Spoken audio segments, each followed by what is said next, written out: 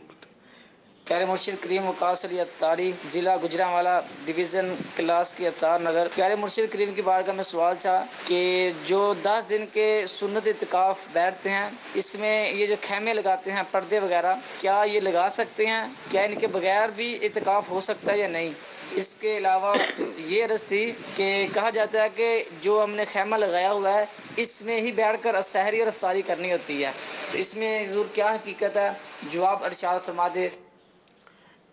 یہ پردہ جو ٹانگا جاتا ہے اعتکاف میں مسجد کے کونے میں، تو یہ جائز ہے. اچھا، سامان کی بھی تھوڑی حفاظت رہے گی، بندہ اندر چپ چاپ عبادت کرے گا، کوئی دیکھے گا نہیں، کھائے گا پیے گا تو دوسرے کی نظر نہیں لگے گی. فوائد ہیں اس کے، اور حدیثوں سے ثابت بھی ہے پردہ لگانا. اچھا، اب یہ کہ نہ لگانا یہ بھی کوئی گناہ نہیں ہے.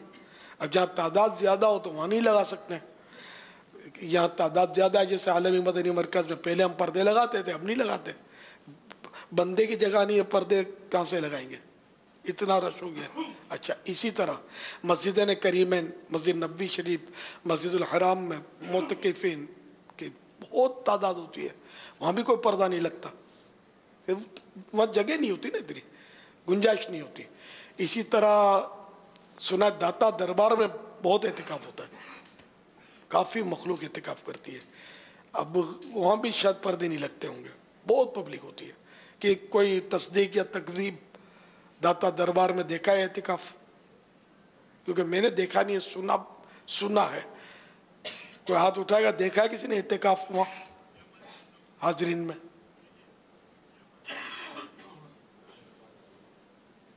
نظر نہیں آ رہا مجھے کوئی ہاتھ.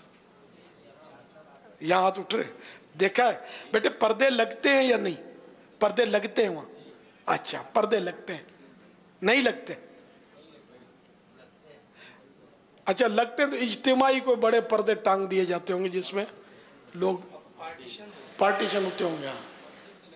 اچھا، مسجد میں پردے ہوتے ہیں، باہر کے حصے میں نہیں ہوتے. مسجد میں نہیں ہوتے، باہر کے حصے میں ہوتے ہیں. اچھا، تیغ خانے میں بھی اعتکاف ہوتا ہے؟ ہاں، تیغ خانے تو گیا ہوں میں. اچھا، تیغ خانے میں مطلب پردے لگتے بھی ہیں، نہیں بھی لگتے ہیں کچھ. تو اس کا مطلب یہ ہے کہ ادھر گیدرنگ جو ہے نا، ہاں ادھر گنجائش ہوگی پردے لگانے کی اور نہ لگانے کی اور ترکیب. تو جہاں بہت زیادہ رش ہو نا وہاں پردے لگانا دشوار زیادہ ہوتا ہے. جیسے یہاں فیضان مدینہ میں ہم نے یہ بالکل یعنی کہ اس کی حکیں بھی لگائی تھی، سب کچھ کیا تھا. ابھی بھی حکیں لگی ہوئی ہیں، ملیں گی حکیں، لیکن اب پردہ ہم نہیں لگا سکتے. تو پردہ لگانا جائز ہے اور ضروری بھی نہیں ہے. واللہ تعالی اعلم ورسولہ اعلم عز وجل وصلی اللہ تعالی علیہ وآلہ وسلم صلو علی الحبیب صلی اللہ تعالی علی محمد. میرا آپ سے سوال یہ افطار پردے میں کرنا بھی جائز ہے، نہ کرے پردے سے نکل کر کرے تب بھی جائز ہے. صلو علی الحبیب صلی اللہ تعالی علی محمد. میرا آپ سے سوال عرض یہ ہے کہ میری والدہ 3 دن کا اعتکاف کرنا چاہتی ہیں، تو اعتکاف کی دعا بھی بتا دیجئے گا اور میری والدہ کے لیے دعا بھی کر دیجئے گا، ان کو سانس کی تکلیف ہے. اللہ تعالیٰ امی جان کو شفا کاملہ عاجلہ نافعہ عطا فرمائے. اس کی نیت ہے، عربی نیت نہ آتی ہو تو کوئی حرج نہیں، دل میں یہ نیت ہو کہ میں 3 دن کا نفل اعتکاف کر رہی ہوں. اور یہ کریں گی مسجد بیت جو نماز کے لیے مخصوص جگہ کر رکھی ہے. اگر نہیں کر رکھی تو گھر میں کوئی مناسب جگہ دیکھ لیں کہ اب یہاں نماز میں پڑھا کروں گی. اس کو مسجد بیت میں گھر کی مسجد میں بناتی ہوں. تو اس طرح وہ مسجد بناتی ہوں نہ کہے. اگر مالکہ ہوئی تو پھر جگہ کی وقف کا وہ نہیں، اگر لفظ یہ کہا کہ میں اس کو مسجد بناتی ہوں، حالانکہ نیت دل میں تو، لیکن الفاظ وقف کے معاملات پیچیدہ ہیں تھوڑے. خیر، تو مسجد بیت کہتے ہیں اس کو. تو میں یہاں نماز پڑھا کروں گی, اس جگہ کو میں مسجد بیت بناتی ہوں یا گھر کی مسجد بناتی ہوں, یہ نیت کر لے, زبان سے بولنا شرط نہیں ہے. تو ایک لمحے کا, ایک سیکنڈ کا بھی اعتکاف وہاں کر سکتی ہے, تو 3 دن کا کر لے. جب جب باہر نکلے گی اس سے اعتکاف ٹوٹ جائے گا. گناہ بھی اس میں اعتکاف کی قضا نہیں ہے. 3 دن بیٹھی اور پھر نیت بدل گئی کہ اب نہیں بیٹھتی میں, 1 دن میں باہر آ گئی کہ نہیں بیٹھتی, تو بھی گناہ نہیں ہے, نفل ہے نا, نہ اس کی قضا ہے. ہاں اللہ آسانی کر دے. اس کی کوئی مخصوص دعا نہیں ہے کہ یہ دعا پڑھ کر ہی اعتکاف شروع ہوگا. وہ نویت سنت الاعتکاف, میں نے سنت اعتکاف کی نیت کی, یہ عربی ہے تو اس کے معنی جانتے ہو تو یہ نیت بھی کی جا سکتی ہے, مگر یہ بھی دعا نہیں ہے. عوام دعا بولتے ہیں, آپ سور بھی بولتے ہیں. عقیقے کی سور پڑھ دو, قربانی کی سور پڑھ دو, وہ دعا کو سور بولتے ہیں.